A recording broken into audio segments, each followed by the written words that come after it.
The Adventures of Tom Sawyer, Chapter 20. Tom Nobly Takes a Whipping for Becky. Written by Mark Twain in 1876. Read by Clay Shannon in 2020. There was something about Aunt Polly's manner when she kissed Tom that swept away his low spirits and made him light-hearted and happy again. He started to school and had the luck of coming upon Becky Thatcher at the head of Meadow Lane. His mood always determined his manner. Without a moment's hesitation, he ran to her and said, "I acted mighty mean today, Becky, and I'm so sorry. I won't ever do that way again as long as ever I live. Please make up, won't you?" The girl stopped and looked him scornfully in the face. "I'll thank you to keep yourself to yourself, Mr. Thomas Sawyer. I'll never speak to you again." She tossed her head and passed on. Tom was so stunned that he had not even presence of mind enough to say, "Who cares, Miss Smarty?" until the right time to say it had gone by. So he said nothing. But he was in a fine rage nevertheless. He moped into the schoolyard wishing she were a boy and imagining how he would trounce her if she were. He presently encountered her and delivered a stinging remark as he passed. She hurled one in return, and the angry breach was complete. It seemed to Becky, in her hot resentment, that she could hardly wait for school to take in.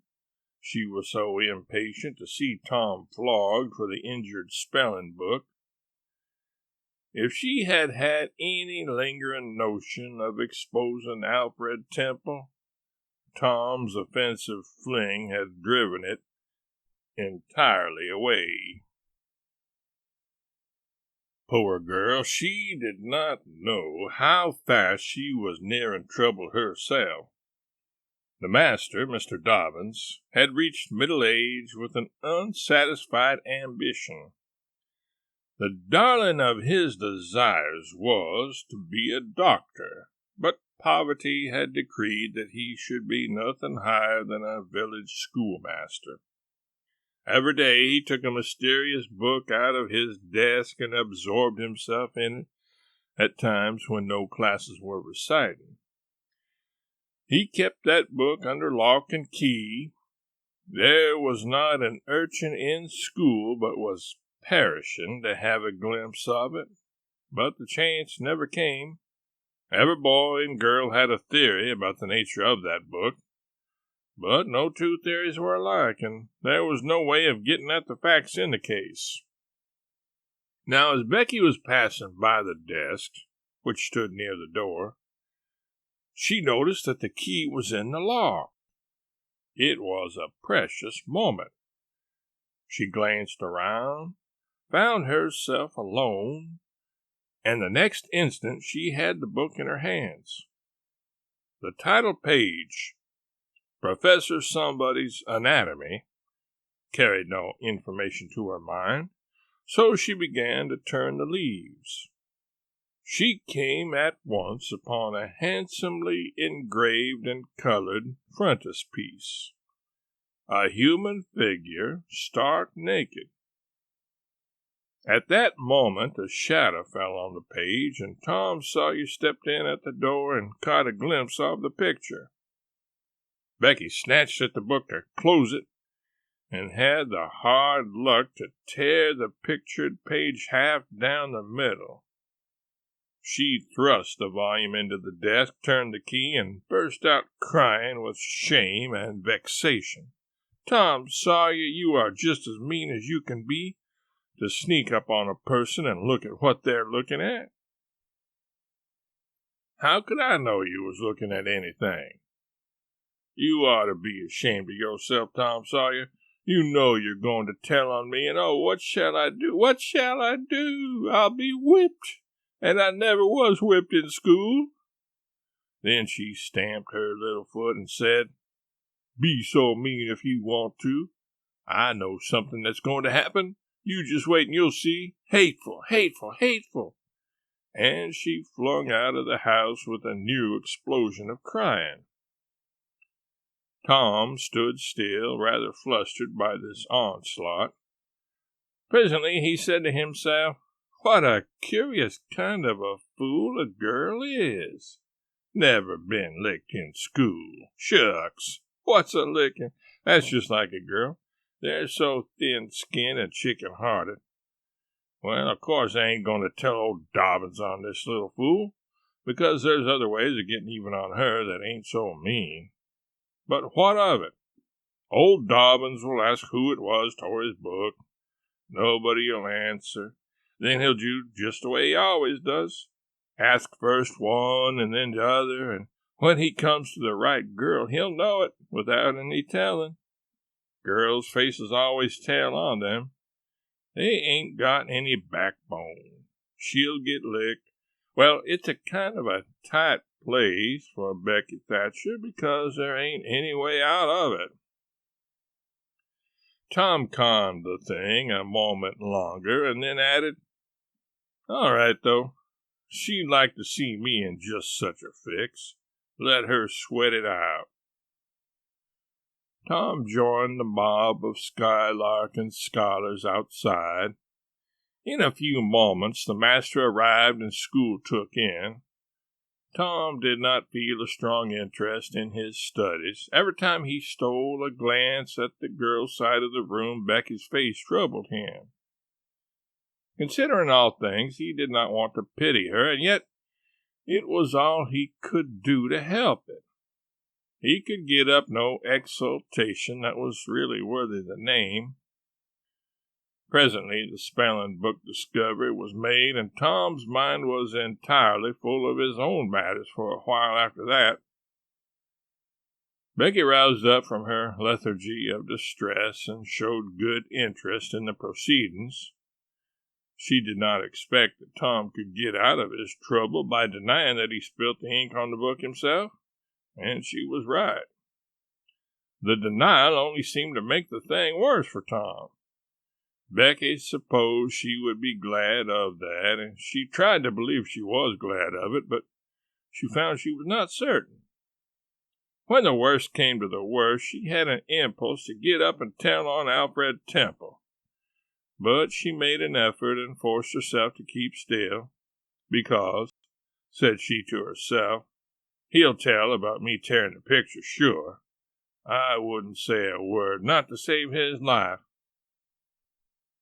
Tom took his whipping and went back to his seat, not at all broken-hearted, for he thought it was possible that he had unknowingly upset the ink on the spelling book himself in some skylarking bout. He had denied it for form's sake and because it was custom, and had stuck to the denial from principle. A whole hour drifted by. The master sat nodding in his throne. The air was drowsy with the hum of study. By and by, Mr. Dobbins straightened himself up, yawned, then unlocked his desk and reached for his book, but seemed undecided whether to take it out or leave it. Most of the pupils glanced up languidly, but there were two among them that watched his movements with intent eyes.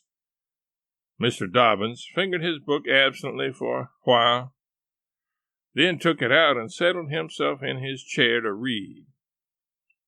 Tom shot a glance at Becky.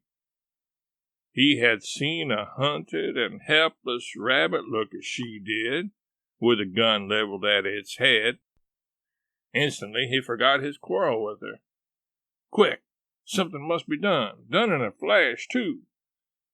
But the very imminence of the emergency paralyzed his invention. Good. He had an inspiration. He would run and snatch the book, spring through the door, and fly. But his resolution shook for one little instant, and the chance was lost. The master opened the volume. If Tom only had the wasted opportunity back again. Too late. There was no help for Becky now, he said. The next moment the master faced the school. Every eye sank under his gaze. There was that in it which smote even the innocent with fear. There was silence while one might count 10. The master was gathering his wrath. Then he spoke. Who tore this book? There was not a sound. One could have heard a pin drop. The stillness continued. The master searched face after face for signs of guilt. Benjamin Rogers, did you tear this book? A denial. Another pause.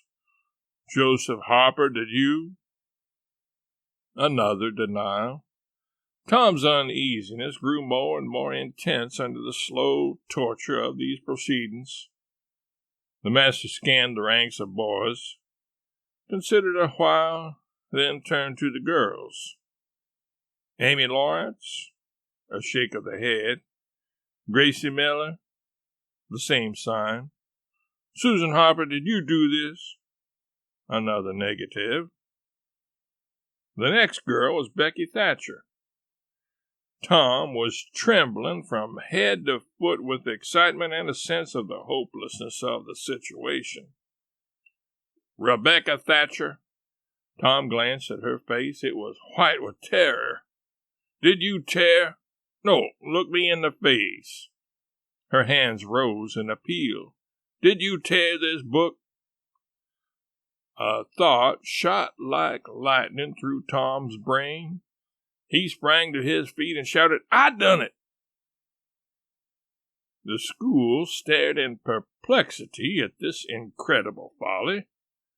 Tom stood a moment to gather his dismembered faculties, and when he stepped forward to go to his punishment, the surprise, the gratitude, the adoration that shone upon him out of poor Becky's eyes seemed pay enough for 100 floggings. Inspired by the splendor of his own act, he took without an outcry the most merciless flaying that even Mr. Dobbins had ever administered, and also received with indifference the added cruelty of a command to remain 2 hours after school should be dismissed. For he knew who would wait for him outside till his captivity was done, and not count the tedious time as loss either. Tom went to bed that night planning vengeance against Alfred Temple, for with shame and repentance Becky had told him all, not forgetting her own treachery.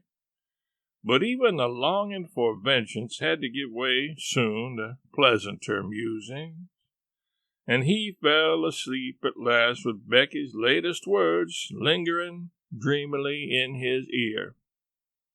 Tom, how could you be so noble?